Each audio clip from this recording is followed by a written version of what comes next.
El Procrear vuelve a posicionarse en Argentina como el principal eje para hacer frente al déficit habitacional que hay en nuestro país. Nació este programa en el año 2012 bajo distintas modalidades y también con cambios sustanciales. Ha sido relanzado en las últimas horas. Marcha a partir de junio del año 2012, durante el gobierno de Cristina Fernández, el programa de crédito argentino del Bicentenario para la Vivienda Única Familiar, conocido por su sigla Procrear, se convirtió desde su nacimiento en la principal herramienta para paliar el déficit habitacional de nuestro país. Inicialmente, con sorteos transmitidos por la TV pública desde la sede de Lotería Nacional, miles de familias se mantenían expectantes y confiados en su fortuna para que el azar los señalara como beneficiados de las líneas de crédito del banco hipotecario para construir, refaccionar su vivienda o comprar un lote donde levantar su hogar después. El programa suponía el otorgamiento de 400.000 préstamos entre 2012 y 2018. Sin embargo, apenas 18 meses después de su lanzamiento, ya se habían otorgado soluciones financieras a más de 300.000 familias. Ahí fue cuando los desarrollos urbanísticos Procrear se erigieron como una atractiva y principal alternativa. En Mendoza se levantaron 6 de estos centros urbanos, con el de Capital al frente en cantidad de unidades habitacionales, con 1.200 viviendas. El de Maipú, en segundo lugar, con 922, 400 viviendas para el Procrear San Martín, 380 en Malargüe, 220 en el de San Rafael y 88 en La Dormida. No obstante, y transcurrido el tiempo, aún resta adjudicar un alto porcentaje de esas casas. De acuerdo a un informe del propio Comité Ejecutivo del Procrear, en marzo de este año quedaban libres 1.827 viviendas de esos desarrollos urbanísticos. Pero el Procrear tuvo altibajos, idas y vueltas y no menos polémica. Tras las críticas de lo azaroso que resultaba el esquema propuesto al principio, desde 2016 se cambió la modalidad. Ya no era solo el hipotecario, el banco que daba los préstamos, sino que podía ser cualquier entidad y los beneficiarios acceder en base a su calificación crediticia. Pero la forma de actualización de las cuotas, denominada UVA, en base al índice de inflación, pensado originariamente como positivo ante las expectativas de control sobre el IPC que tenía el gobierno de Mauricio Macri, terminó transformándose en un verdadero caos con cuotas inalcanzables cuando la inflación no logró contenerse. Ahora, la administración de Alberto Fernández relanza el programa bajo el denominado sistema Hogar, que impone actualización en base a salarios. Contará con una inversión de 25.000 millones de pesos, 9 líneas distintas y 273.000 créditos para refacción y ampliación a una tasa de interés fija del 24%.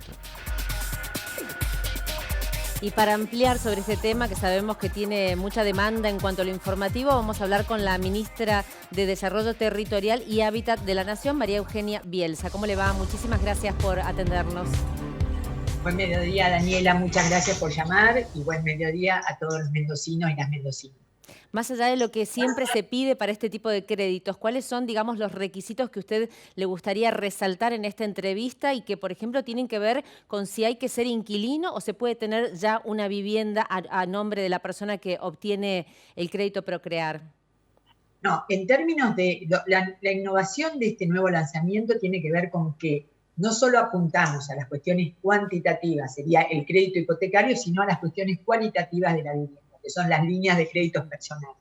Esas 4 líneas, que son los mejoramientos a través de microcréditos y los mejoramientos a través de recursos para refacciones o mejoramientos sustentables o mejoramientos gas, que quiere decir poder tomarse a la red de gas, que muchas familias hoy tienen la red de gas troncal que pasa por el frente de la casa y les resulta muy costoso poder acceder a tomarse la red de gas y disponer de gas.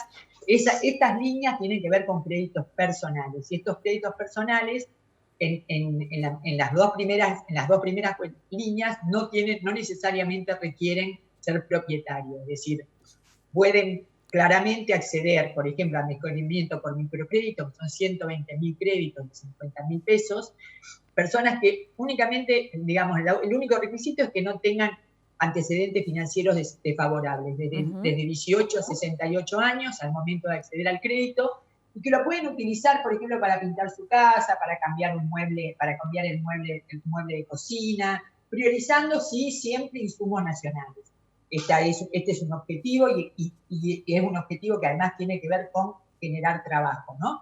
Con el plomero, con el pintor, o cambiar el piso de la cocina, o el piso del baño, o el piso del estar, digamos, aquellas pequeñas acciones que uno hace en su casa que generan trabajo. Y la realidad es que en ese caso no hay que ser propietario, puede ser un inquilino que quiere mejorar el lugar donde vive o que en realidad tiene que devolver la unidad, y entonces esto colabora para que lo pueda hacer.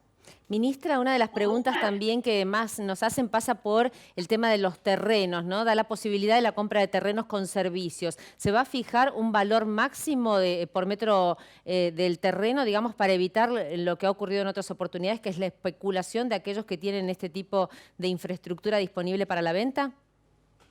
Nosotros tomamos eso, esto tiene que ver ya con la línea de créditos hipotecarios, no las que hablamos recién, que son créditos personales. Y claramente uno del perfeccionamiento que nosotros entendimos que era necesario hacerle al programa es justamente vincular terreno con la posibilidad del crédito para la vivienda. Es decir, que ambas cosas, que ambos créditos pueden ir en conjunto, es decir, el terreno más el costo de la vivienda para poder construir la vivienda en lote individual. Aquel que ya tenga un lote lo puede proveer y entonces toma únicamente el crédito para la vivienda. Y aquellos que, por ejemplo, pudieran tener un lote, por ejemplo, un sindicato, una asociación profesional, una mutual, una cooperativa, que tengan un terreno infraestructurado, pueden disponer de ese terreno para construir también una nueva línea que se llama desarrollos habitacionales, que no tienen la escala de los desarrollos urbanísticos. Ustedes vienen, que explicaron, en Mendoza son varios y todavía nos debemos la entrega de las viviendas. Quería decir que en ese caso, allí se pueden construir entre 20 y 60 viviendas, es decir, de menor escala. Y esto también tiene una concepción, que nosotros vemos el derecho a la vivienda de la mano del derecho al trabajo. Entonces, todas las líneas que pensamos están destinadas a sectores que van desde 2 ingresos medio mínimos a 8 ingresos del núcleo familiar, sí. 8 salarios mínimos, es decir, lo vinculamos a lo que ingresa en una familia, y también con distintos, y esto está segmentado, entonces los créditos son diferentes. Respecto a lo que me preguntaba del costo del terreno, es muy difícil fijar un valor único en todo el país. Por eso el viernes, porque la realidad del costo del terreno es una realidad muy diferente en donde se dispone del suelo y donde no se dispone del suelo. Por eso el viernes vamos a presentar el Plan Nacional de Suelo que complementa a Procrear. Y el Plan Nacional de Suelo requiere siempre una tasación hecha por el propio Estado, es decir, por el Tribunal de Tasación. Por lo cual vamos a tener valores que nos van a dar indicadores para que no nos pase como pasó alguna vez, que el suelo terminó costando para las familias o para las personas o para las parejas más que la propia vivienda.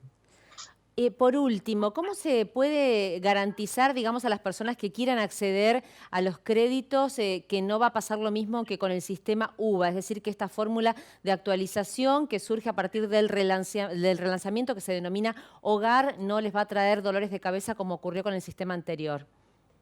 Porque de la misma manera que decíamos antes, con respecto de vincular los segmentos al salario, la fórmula hogar está vinculada al salario, es decir, se vincula a los ingresos de una familia. Cuando los ingresos, supongamos que en algún momento los ingresos superan la inflación, ahí hay un tope de un 2%, y si supera la inflación quiere decir que nos está yendo muy bien, y eso es muy bueno. Entonces, por ahora están vinculados al salario. Si en algún momento supera la inflación, más del 2% de la inflación aplica el SER, es decir, la inflación. Con esto tenemos transparencia, tenemos mayor accesibilidad, tenemos estabilidad y previsibilidad, porque está ligado a lo que recibe cada familia por su ingreso familiar. Claramente, en realidad también es necesario tener un trabajo formalizado. Pero digamos, en ese esquema hay una protección y una previsibilidad de cuánto va a ser la cuota. Y finalmente también queremos decir que esto tiene también un objetivo que tiene que ver con la protección del patrimonio público. Este sistema es un sistema que ha sido virtuoso porque ha podido reciclarse más allá del apoyo del Estado, más allá que el Estado subsidia parte de la tasa, subsidia parte de los recursos, digamos, para esta fórmula que planteamos, pero nosotros tenemos que darle sustentabilidad al programa. Y sustentabilidad al programa es que quien accede a una vivienda, con su pago, permite que podamos construir otras en otros lugares.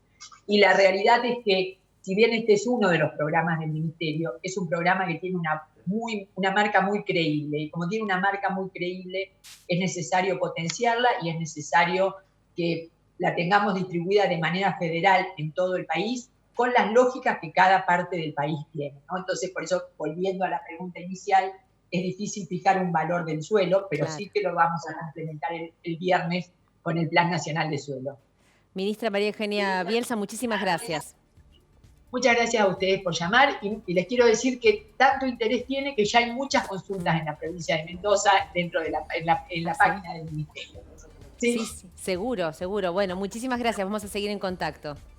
Muchas gracias a ustedes por llamar.